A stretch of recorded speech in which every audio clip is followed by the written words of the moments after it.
Assalamualaikum warahmatullahi wabarakatuh. Perkenalkan, nama saya Safi Kinasi dari kelas 5 PKIE dengan NIM 23411011210. Di sini saya akan membawakan video konseling yang bertemakan peran konseling dalam membantu remaja dalam Fear of Missing Out atau disebut FOMO. Selamat menyaksikan.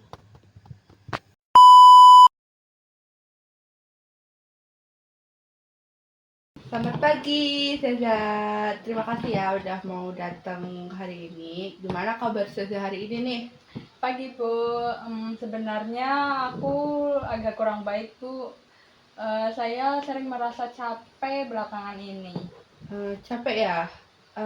Kalau Ibu boleh tahu, capeknya ini lebih ke fisik atau pikiran ya, Seza? Lebih ke pikiran sih Ibu. Saya merasa harus tahu semua hal yang terjadi di lingkungan pertemanan saya. Kalau tidak, rasanya gelisah sekali, kayak ada yang hilang gitu. Rasa harus tahu dan gelisah. Menarik nih. Apakah ini ada kaitannya dengan kebiasaan di media sosial atau mungkin kegiatan teman-teman di luar sekolah? Iya Ibu, di media sosial itu puncaknya. Saya sering scroll Instagram atau TikTok, melihat teman-teman yang pada pergi ke tempat seru gitu ya, kumpul-kumpul atau ikut kegiatan keren. Nah, begitu lihat itu saya langsung merasa, aduh, kenapa saya nggak ikut ya? Itu yang bikin saya gelisah. Saya takut ketinggalan momen penting. Oh, Ibu ngerti. Perasaan takut ketinggalan momen atau pengalaman seru yang dialami orang itu kayak disebut FOMO ya, atau Fear of Missing Out. Eh, dari ceritamu, sepertinya FOMO ini cukup mengganggu aktivitas dan perasaanmu ya? Sangat mengganggu, Bu.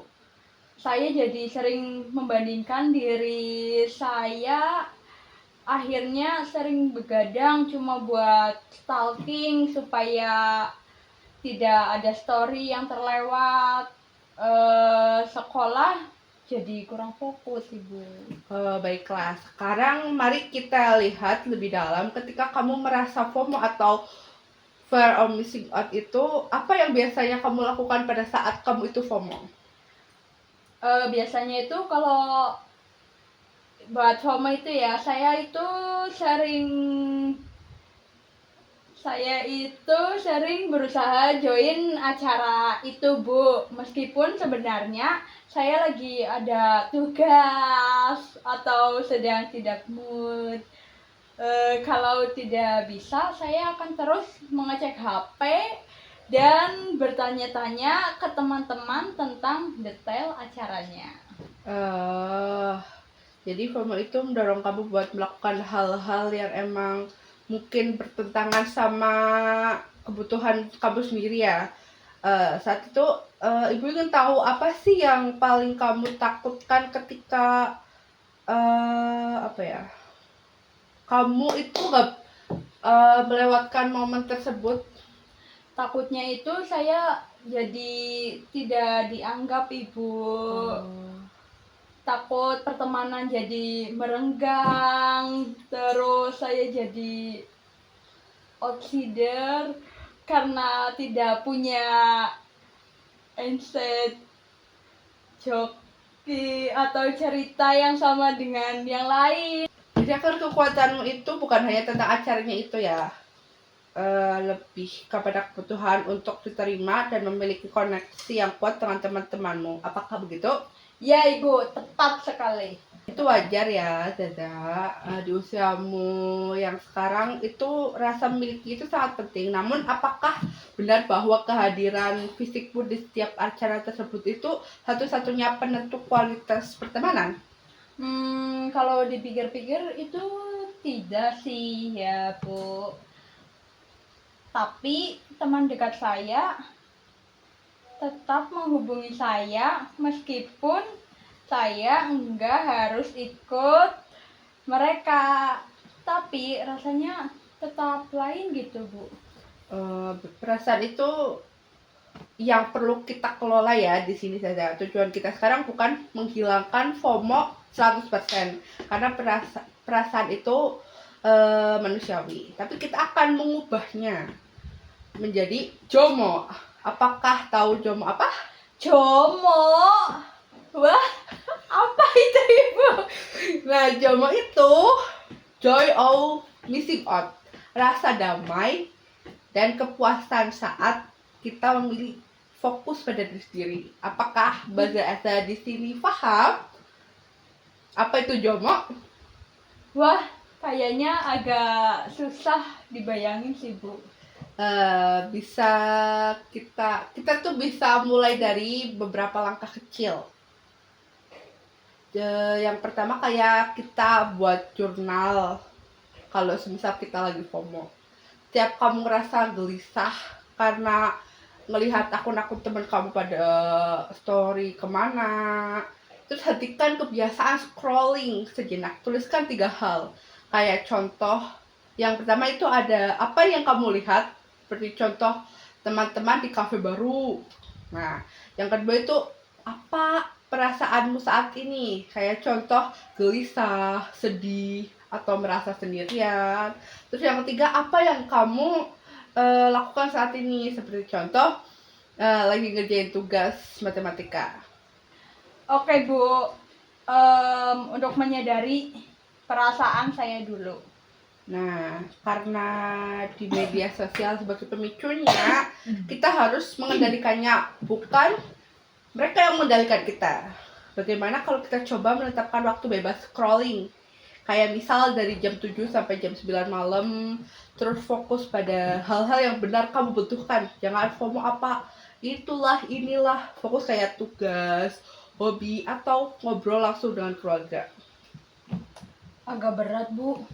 Tapi saya akan coba 1 jam dulu. Jam 7 sampai jam 8. Ya, daripada fokus pada apa yang kamu lewatkan, mari kita fokus pada apa yang kamu butuhkan saat ini. Misalnya kalau kamu memilih di rumah untuk belajar, terus mendapatkan nilai bagus. Kalau kamu memilih tidur, kamu mendapatkan energi untuk besok. Oke, sudah. Coba sebutin 1 hal positif yang kamu dapatkan hari ini karena memilih untuk datang ke konseling daripada scrolling di rumah. Saya jadi mengerti, Bu, kenapa saya itu gelisah, Bu. Saya tahu itu yang namanya FOMO dan saya punya cara untuk menghadapinya. Nah, itu awal yang luar biasa ya, Zaza. Ingat, quality over quantity. Persahabatan sejati tidak diukur dari beberapa banyak hangout yang kamu ikuti, tetapi seberapa dalam koneksi yang kamu bangun.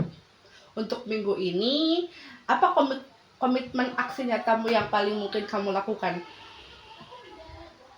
Saya berkomitmen untuk mencoba strategi 2. Ya, yang mana?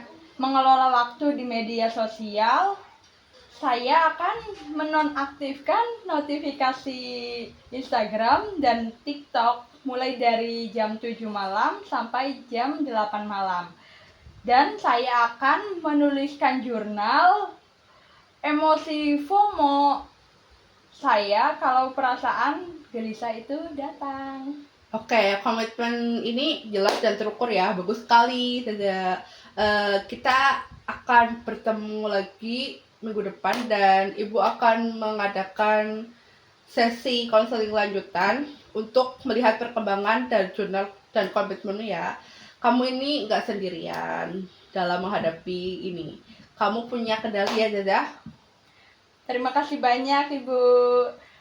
Saya merasa jadi lebih lega dan termotivasi sekarang. Sama-sama ya, Zaza. Ibu tunggu cerita kamu minggu depan. Sampai jumpa. Sampai jumpa.